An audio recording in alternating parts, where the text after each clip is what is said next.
എല്ലാവർക്കും നമസ്കാരം. ഇതിൻ്റെ കോവലാട്ടോ. കോവയ്ക്ക വിളവെടുപ്പാണ്.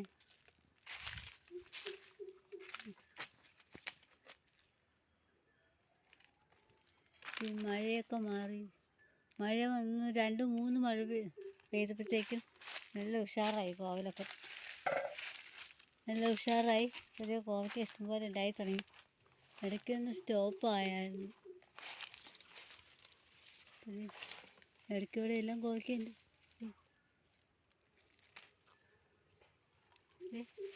ആഹാ,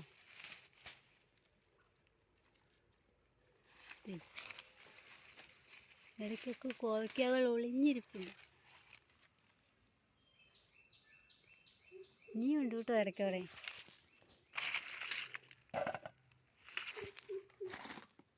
ഇവിടെ എവിടെയോ നമ്മൾ കണ്ടല്ലോ കോവയ്ക്ക.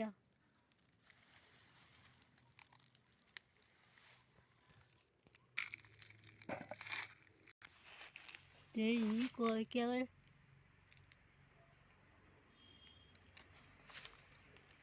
എവിടെയൊക്കെ ഉണ്ടാവുന്നുണ്ട്. ഈ സൈഡിൽ നിന്നൊക്കെ കോവയ്ക്ക കിട്ടിയിട്ടുണ്ട് കേട്ടോ. ഇവിടെയൊക്കെ കോവയ്ക്കുണ്ട്. ഇത് മൾബറി കേട്ടോ. മൾബറിയിലോട്ട് കയറിക്കൊണ്ടിരിക്കുന്നു. പക്ഷെ പന്തലയിലോട്ട് കയറാൻ അവർക്ക് അത്ര ഉത്സാഹം പോരാ. മൾബറിയിലോട്ടാണ് അവർ കയറാനായിട്ട് വേറെ സ്ഥലത്തേക്കൊക്കെ അവർ പോണത്.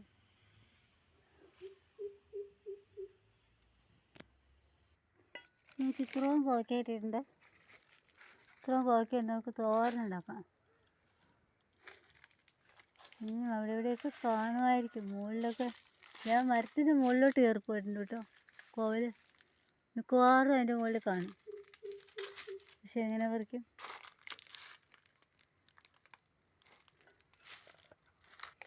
അതിനിടയ്ക്കൊരു സന്തോഷമുണ്ട് കേട്ടോ.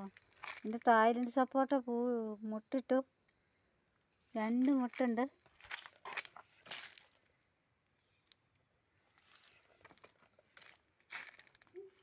പിടിക്കുമെന്നറിയില്ല, കാരണം ഭയങ്കര ചൂടല്ലേ. എൻ്റെ പയറയിലെ പൂക്കണ്ണി മുഴുവൻ കരിഞ്ഞ് ചാടി പോവാം. ചൂടായതുകൊണ്ടേ 41 ഡിഗ്രി സെൽഷ്യസ് ചൂടല്ലേ.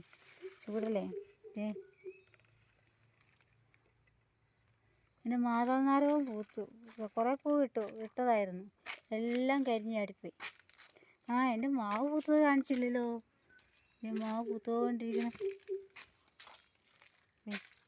ഇതാണ് എൻ്റെ മാവിൻ്റെ ആദ്യത്തെ പൂക്കല. കഴിഞ്ഞ കൊല്ലം പൂത്ത് മാങ്ങ ഉണ്ടായതായിരുന്നു. ഇതൊക്കെ പൂക്കളുണ്ടാവാനുള്ള പരിപാടികളുണ്ട്. പിന്നെ എൻ്റെ വേറൊരു കോവലാട്ടോ. അതിൽ ഞാൻ ഇടയ്ക്ക് പറിക്കാറുണ്ട്. ഇപ്പം അതിലാവണേ, പൂവൊക്കെ ഇട്ടിട്ട് വന്നേ ഉള്ളൂ. ഇത് ഗീത ചേച്ചി അയച്ചു തന്നു കേട്ടോ, കോവൽത്തണ്ട്. ഓക്കെ, അപ്പോൾ ഇന്നത്തെ നമ്മുടെ കോവയ്ക്ക വിളവെടുപ്പ് കഴിഞ്ഞു. Thank you.